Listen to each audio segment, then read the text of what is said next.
आज की वीडियो का जो टॉपिक है वो है यूनाइटेड नेशन। आज हम उसके बारे में जानेंगे कि उसका क्रिएशन कैसे हुआ था, क्या क्या उसके वर्किंग प्रिंसिपल्स हैं, वर्किंग प्रिंसिपल्स ऑर्गन्स के बारे में जानेंगे जो कि 6 हैं, और कितने फाउंडिंग मेंबर्स थे इसके, उन सभी के बारे में हम आज बात करेंगे। तो सबसे पहले हिस्ट्री के बारे में जान लेते हैं इसकी थोड़ी। जो हिस्ट्री है इसकी, इसका फॉर्मेशन हुआ था 1945 में। कब? जब वर्ल्ड वॉर 2 ख़त्म हुई थी उसके बाद। जिसका मेन काम है वो है पीस और सिक्योरिटी को मेंटेन करना। तो पीस और सिक्योरिटी मतलब शांति और सुरक्षा को मेंटेन करना, जो जितनी भी कंट्रीज उसके मेंबर्स हैं उनकी। आज की डेट में जो उसकी मेंबर्स हैं वो 193 हैं, यानी 193 कंट्रीज जो हैं यूएन की मेंबर है। लेकिन जब 1945 में यूएन फाउंड हुआ था तब इसकी टोटल 51 कंट्रीज थी, और उसमें से इंडिया भी एक इसका फाउंडिंग मेंबर था। तब इंडिया आज़ाद नहीं हुआ था, लेकिन फिर भी इंडिया एक इसका फाउंडिंग मेंबर था।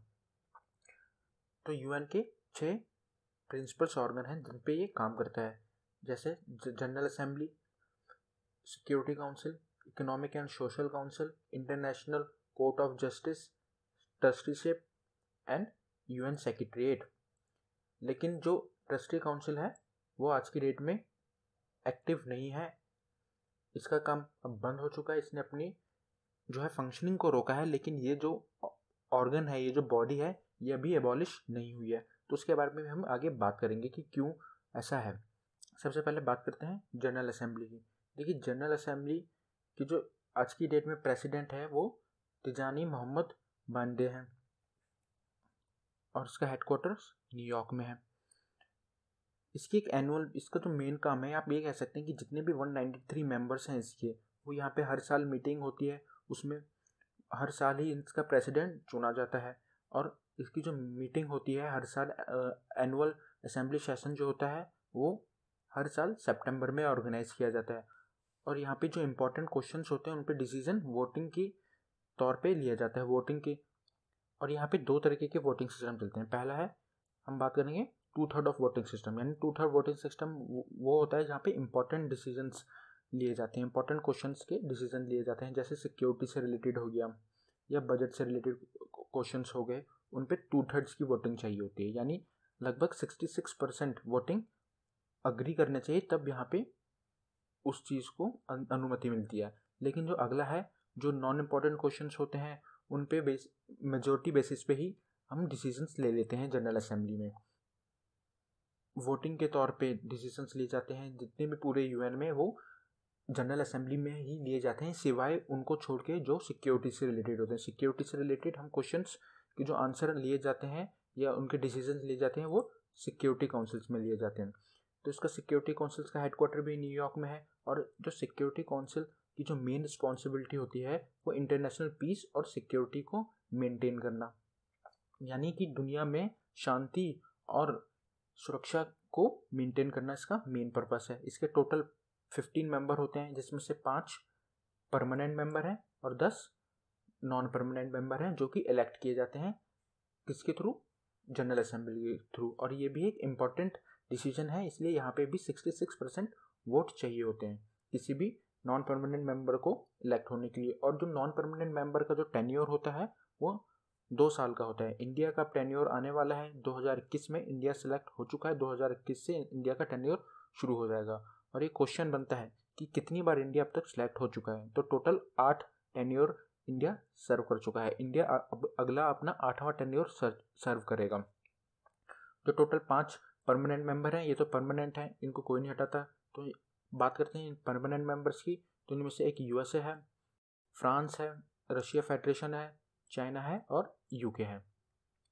और इन 5 कंट्रीज के पास एक वीटो पावर भी होती है, और यही वीटो पावर जो हम पूरे यूएन को हम डेमोक्रेसी के तौर पे देखते हैं, जहाँ पे सारे डिसीजन डेमोक्रेसी से लिए जाते हैं, बस यही एक ऐसी पावर है जो अनडेमोक्रेटिक है, क्योंकि इन 5 कंट्रीज के पास ही एक ऐसी पावर है जो किसी भी रेजोल्यूशन को कैंसिल करने के लिए काफ़ी होती है। वीटो का मतलब रिजेक्ट करने के लिए। जैसे अगर कोई भी सिक्योरिटी काउंसिल में कोई भी डिस्कशन चल रहा है और उसमें 14 कंट्री अग्री कर गए और कोई एक जो परमानेंट मेंबर ने वीटो लगा दी, तो वो डिसीजन या वो रेजोल्यूशन पास नहीं हो सकता। तो इसलिए भी इसको एक अनडेमोक्रेटिक कहा जाता है, क्योंकि किसी एक परमानेंट मेंबर के डिसएग्री करने पे, वीटो पावर लगाने पे पूरा रेजोल्यूशन कैंसिल हो जाएगा। तो अब हम अगले ऑर्गन की तरफ चलते हैं, बॉडी जो है इकोनॉमिक एंड सोशल काउंसिल। जो इसका मेन काम होता है वो इकोनॉमिक, सोशल और इन्वायरमेंट के डिसीजन में अपना योगदान देना। जो इसकी मेन रिस्पॉन्सिबिलिटी होती है वो इकोनॉमिक, सोशल और एक इन्वायरमेंट भी है।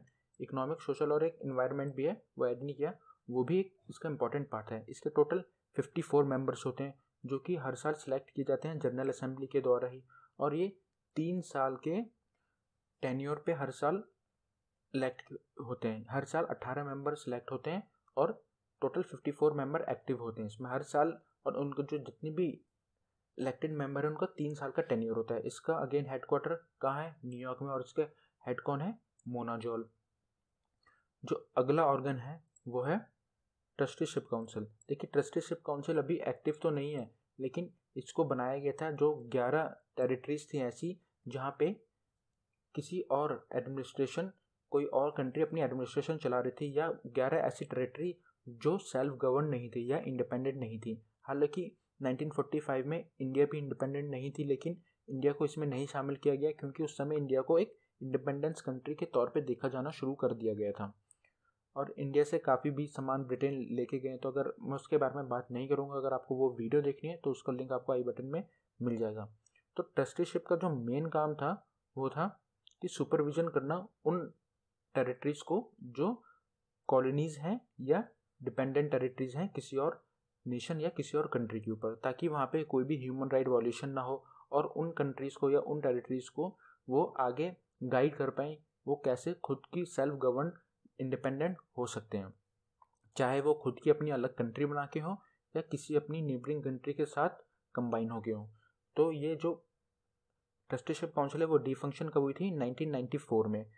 और इसका जो लास्ट टेरिटरी थी वो थी, आप मुझे कमेंट सेक्शन में बताना कि 1994 में कौन सी लास्ट जो ट्रस्टी थी या टेरिटरी थी जिसकी वजह से डिफंक्शन हो गया। हालांकि ये डिफंक्शन हुआ है लेकिन इसके अभी तक अबॉलिश नहीं किया गया इस काउंसिल को, क्योंकि इन द फ्यूचर अगर इसकी ज़रूरत पड़ी तो इसको फिर से यूज़ में ला सकते हैं। इसकी जो एनुअल मीटिंग होती थी उसको भी बंद कर दिया गया है, क्योंकि जब लास्ट जो कंट्री थी पलाऊ, जो लास्ट नेशन था, ओह ये तो आपको कमेंट में बताना था। चलिए आप ये बताइएगा कि कौन सी कंट्री का एडमिनिस्ट्रेशन था पलाऊ पे? तो लास्ट कंट्री के पलाऊ के खुद की इंडिपेंडेंट कंट्री होने के बाद इसने अपना जो काउंसिल ने अपना जो मीटिंग हेल्ड होती थी हर साल उसको बंद कर दिया है।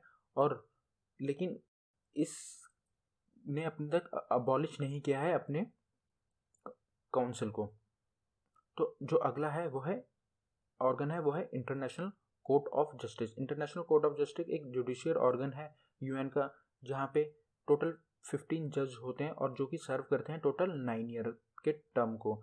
जो ये 15 जज अपॉइंट होते हैं वो भी जनरल असेंबली से ही अपॉइंट होते हैं वोटिंग के थ्रू। और यहाँ पे जितने भी 15 जज होंगे, कोई भी जज, 2 जज किसी भी सेम कंट्री को बिलोंग नहीं करेंगे। जितने भी 15 जज होंगे वो 15 अलग कंट्रीज से ही सिलेक्ट होते हैं। और जो यहाँ पे डिसीजंस लिए जाते हैं वो mainly war, legal, state interference, ethnic cleansing के लिए लिए जाते हैं। जैसे कि आपने देखा होगा कि जो इंडिया का भी एक इंटरनेशनल कोर्ट जस्टिस में जो कुलभूषण यादव का केस चल रहा है वो भी इंटरनेशनल कोर्ट ऑफ जस्टिस में चल रहा है, जहाँ पे इंडिया और पाकिस्तान ये केस लड़ रहे हैं। और जिसका हेडक्वार्टर है वो है हेग में, नीदरलैंड्स में, या हागियो में, जैसा भी आप प्रोनाउंस करें। यही एक, अगर याद करने के लिए सिंपल तौर पे बताऊं तो यही एक ऐसा मेन 6 ऑर्गन में से ऐसी बॉडी है जिसका जो हेडक्वार्टर है वो न्यूयॉर्क में नहीं नीदरलैंड्स में है, और बाकी सभी का जो हेडक्वार्टर है वो न्यूयॉर्क में है। और जो अगला ऑर्गन है वो है सेक्रेटरीट। सेक्रेटरीट बेसिकली वो है जहाँ पे सारे डॉक्यूमेंटेशन के काम किए जाते हैं। यहाँ पे जो इनका हेड होता है वो सेक्रेटरी जनरल होता है, और जहाँ पे हज़ारों जो इंटरनेशनल यूएन स्टाफ आते हैं वो सेक्रेटरीट के अंदर ही आते हैं। तो सेक्रेटरीट का मेन पर्पस वही ऑर्गेनाइजेशन को कैसे हम इफेक्टिवली डॉक्यूमेंट करें, और जितने भी डिसीजन असेंबली में लिए जाते हैं अगर उसके लिए कोई एक्सटर्नल गाइड की ज़रूरत है या कैसा वहाँ काम चल रहा है उसका डिसीजन लेना हो तो वो सेक्रेटरीट से ही लिया जाता है। इसका भी हेडक्वार्टर कहाँ पर है? वो है न्यूयॉर्क में। जो जनरल सेक्रेटरी होता है सेक्रेटरीट का, उसको हम चीफ एडमिनिस्ट्रेटर ऑफिसर भी कहते हैं, जो कि अपॉइंट होता है जनरल असेंबली के थ्रू। देखिए जितने भी डिसीजन लिए जाते हैं, जितनी भी पोजीशन फुलफिल की जाती हैं, वो सारी जनरल असेंबली के थ्रू ही की जाती हैं, वहाँ पे वोटिंग सिस्टम के थ्रू। यहाँ के जनरल सेक्रेटरी का जो टेन्योर होता है वो 5 ईयर का टेन्योर होता है, रिन्यूएबल बेसिस पे, यानी 5 साल के बाद अगर इसका जो फिर से वो सेक्रेटरी बनना चाहे तो वो दोबारा से बन सकता है। एक बार फिर से देखते हैं कि यूएन के प्रिंसिपल्स क्या क्या है। तो पहला है जनरल असेंबली, जहाँ पे सारे मेन डिसीजंस वोटिंग के, जहाँ पे जितने भी डिसीजन हैं वो वोटिंग से लिए जाते हैं। अगर इंपॉर्टेंट डिसीजन है तो वहाँ पे 2/3 वोटिंग रिक्वायर्ड होती है, और जो अदर डिसीजंस होते हैं वो सिंपल मेजोरिटी के बेसिस पे लिए जाते हैं। जो अगला है वो है सिक्योरिटी काउंसिल। देखिए सिक्योरिटी काउंसिल का मेन पर्पस क्या है, पीस और सिक्योरिटी को मेंटेन करना इंटरनेशनली 193 मेंबर्स के बीच में। और हाँ, अगर कोई भी किसी भी कंट्रीज के बीच में कोई भी इनसिक्योरिटी जैसे ये वॉर की सिचुएशन क्रिएट होती है, उस चीज़ को डिस्कस करना अपनी एनुअल मीटिंग पे। और अगर इस एनुअल मीटिंग से पहले ही वॉर जैसे सिचुएशन क्रिएट होती है या वॉर शुरू हो जाती है या सिक्योरिटी काउंसिल वॉर को रोकने में कामयाब नहीं होता, तो उन दोनों कंट्रीज़ के बीच में एक सीजफायर लाइन क्रिएट करना, ये भी एक सिक्योरिटी काउंसिल का ही काम है। अगला है इकोनॉमिक एंड सोशल काउंसिल। ये बेसिकली 3 चीज़ों पे काम करता है, इकोनॉमिक, सोशल और इन्वायरमेंट पे। जितने भी डिसीजन लिए जाते हैं वो सारे इसी के अंदर आते हैं। और ये भी ध्यान रखता है कि स्टैंडर्ड ऑफ लिविंग लोगों का वहाँ कैसा है और वहाँ पे ग्रोथ रेट कैसी है, तो वो इसी के थ्रू ही हम देखते हैं। और इसका बेसिक पर्पस यही है कि लाइवलीहुड लोगों का आसान बनाना। इसके अंदर और भी ऑर्गन्स आते हैं या और भी इसके डिपार्टमेंट्स हैं, जैसे IMF हो गया, international monetary fund, WHO, UNICEF, ये और भी इसके अंदर आते हैं। इंटरनेशनल कोर्ट ऑफ जस्टिस क्या है, ये पूरी दुनिया का कोर्ट है, इंटरनेशनल लॉ पे अपना काम करता है। और जितने भी अगर किसी भी कंट्री ने इंटरनेशनल लॉ का वायलेशन किया है तो उसका डिसीजन या उसकी जो सुनवाई होती है वो इसी कोर्ट में होती है। ट्रस्टीशिप काउंसिल अब एक्टिव नहीं है, लेकिन एक टाइम पे ये एक्टिव था और इसका काम ये था जितनी भी इसकी 11 टेरेटरीज हैं जो सेल्फ गवर्न नहीं है या इंडिपेंडेंट नहीं है, तो उनको गवर्नेंस या उनको इंडिपेंडेंस दिलाने की में मदद करना और उनको उसके लिए गाइड करना। अगला है यूएन सेक्रेटरीट। यूएन सेक्रेटरीट में जितने भी डॉक्यूमेंटेशन होता है, चाहे वो जनरल असेंबली का, सिक्योरिटी काउंसिल का या जितने भी सारे ऑर्गन का, वो सारा यूएन सेक्रेटरीट देखती है। और ये यूएन सेक्रेटरीट का काम ये भी है कि जो जनरल असेंबली के लिए जो हर साल मीटिंग होती है सितंबर में, उसका जो है एजेंडा यूएन सेक्रेटरीट ही डिसाइड करती है। तो उम्मीद करता हूँ दोस्तों आपको ये वीडियो पसंद आई होगी। अगर आपको वीडियो पसंद आई तो इसको लाइक, शेयर और सब्सक्राइब करना मत भूलिएगा।